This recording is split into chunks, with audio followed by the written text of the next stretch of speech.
Today we're going to talk about retirement calculators. Something new today, a little bit different setup. I figured out a way to have my face and small part of the screen and then a screen. So I didn't know how to do that before, but now I do. Yay. Also new, no script today. So hopefully I don't meander too long or too incoherently. Hey, if you're new here, my name is Mike and I retired at age 41. If you're interested in hearing about early retirement from someone who's done it and is passionate about personal finance, please consider giving a like and subscribe. I appreciate it and it helps the channel out. All right, we're actually going to talk about three retirement calculators that I've used that help prepare me to do early retirement. So the first one I've mentioned before, but I think it's very helpful to see it. And I can't move my face, but you can see the screen. It's good enough. All right. First one's called Networthify. Networthify.com/calculator /early retirement. I will put these links to these things in the description. So what does this tell you? Well, you provided some information like your current annual income, what you save every year, and basically what your expenses are. And between this savings plus expenses is probably going to add up to your income. It will figure out the math, what your savings rate is. If you have any money saved at all already, you put that in the current portfolio value. Let's see if I can make this bigger. Whoop. There we go. Hey, I can see it. For anybody that's watching this on their phone, I'm sorry. Okay, so current, what you make, what you save, what you spend, what you currently have, portfolio value, and then you can do a couple more options like what's your annual return on investment and what kind of withdrawal rate people usually use for. And then you crunch the numbers. So in this scenario, if those were your actual numbers, you could retire in about 12 and a half years. And then below that, it gives you the breakdown of what happens every year, the changes, change in net worth and your overall net worth. So it's fairly simple. There's not a whole lot of inputs in this one, but it is kind of fun to use, kind of fun to put your own actual numbers and just see what it says. And hopefully it's not too long. You can always decrease the amount of time you can retire in by reducing your expenses, no matter what you make. So that is Networthify. I really like that one. All right, what's another one? Another one is called Cfiresim. Cfiresim.com. Now this one is not quite as simple, but it is pretty cool. What you tell it is when you want to retire and how long you're going to be retired, what your portfolio is, and how much you think you're going to be spending. And then a couple of other options as far as inflation adjusted and what kind of inflation you want to use. It asks you about your portfolio. What's your mix? Equities to bonds? And then what your typical fees are for your investments. Whether you want to rebalance annually, you can check that or uncheck it.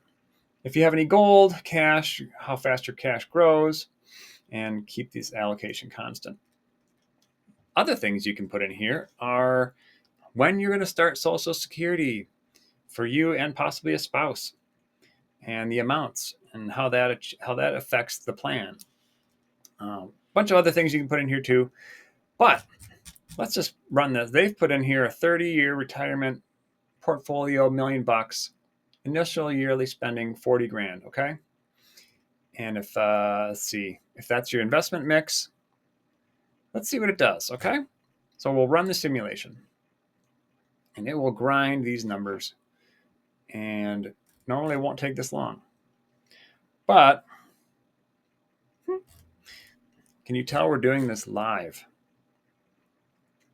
Oh, that's interesting. Oh, here we go.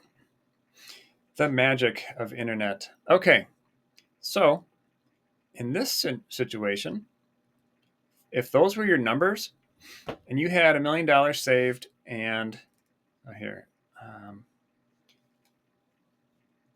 and you spend only 40 grand a year your first year, and that's kind of what you wanted to do for 30 years, it tells you if you had that portfolio and you retired in a certain year, would that have succeeded or not? It goes through, I think it starts from 1871 and it goes through probably about 30 years ago.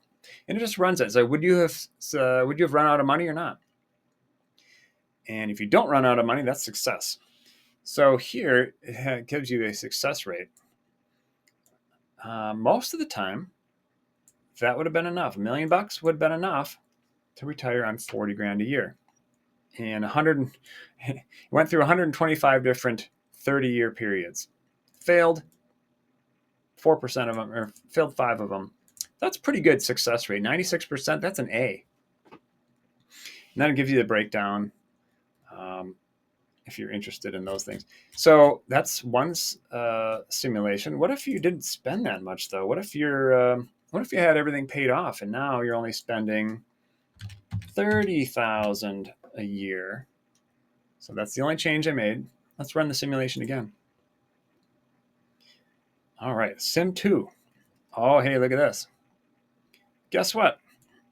100% of the time, that would have worked for the last 125 years, or the 125 years following 1871. Fantastic. That's what we like to see. So a lot of things you can do with this, and that's without adding any Social Security or anything like that. It's a pretty simulator. It's a lot of detail.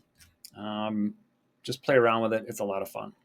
But my favorite is actually something called FIRECalc. And I'll try to make this a little bit bigger. Well, all right. So I'll put the links to this one down there as well. If this looks like it's a website that was built in the late 90s, I think it was.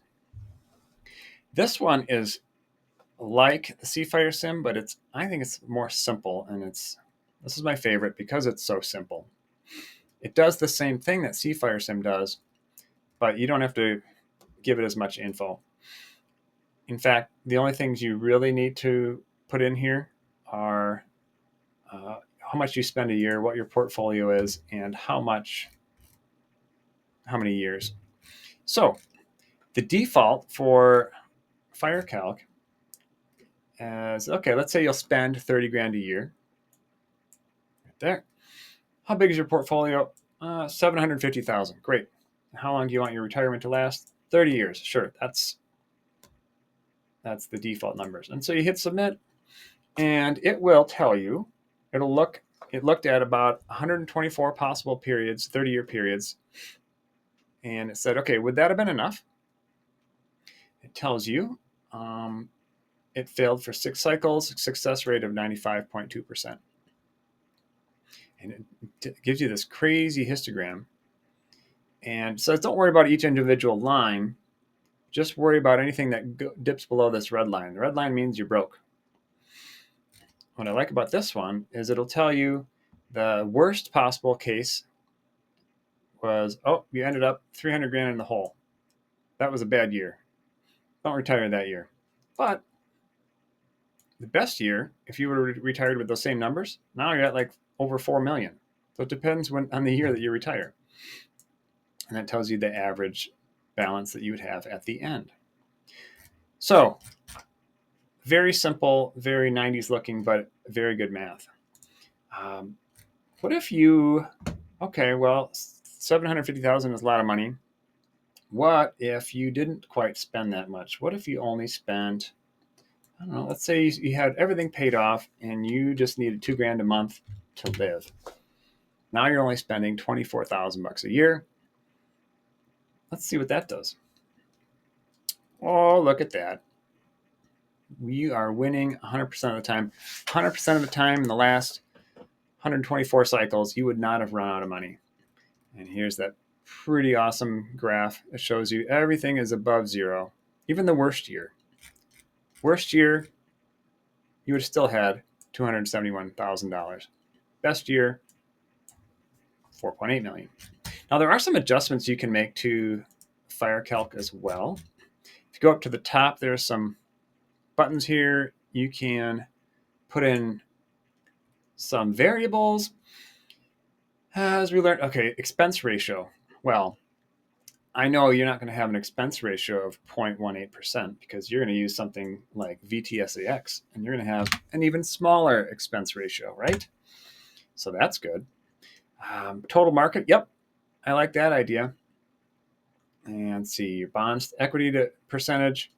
Now, me, I would put 100% in here, but for this simulation, oh, let's just do it 100%. 100% equities, people. See what happens. Anyway, we will submit that. And okay. Oh, look at this. Now we've got a new chart. This looks okay too. 100% of the time, that worked. The worst year is a little bit worse than the previous one, but the best year is way better. Okay? And the average is way better as well. So anyway, fun to play around with your own numbers, but one of my favorites. It's simple, but it's fantastic. And I won't read what all this is trying to tell us here, what the assumptions it makes, but play around with it. I will link these in the description, and you can have a good time with them. Please let me know in the comments which one of these, if you ever used these before, if you have, which one you like the best. If you like one that's even better than these, let me know that too. I'd love to know. Okay, enough of me talking. Yeah, that's about it for today. So thank you for your time, and take care, and remember to do your best and forget the rest. Peace.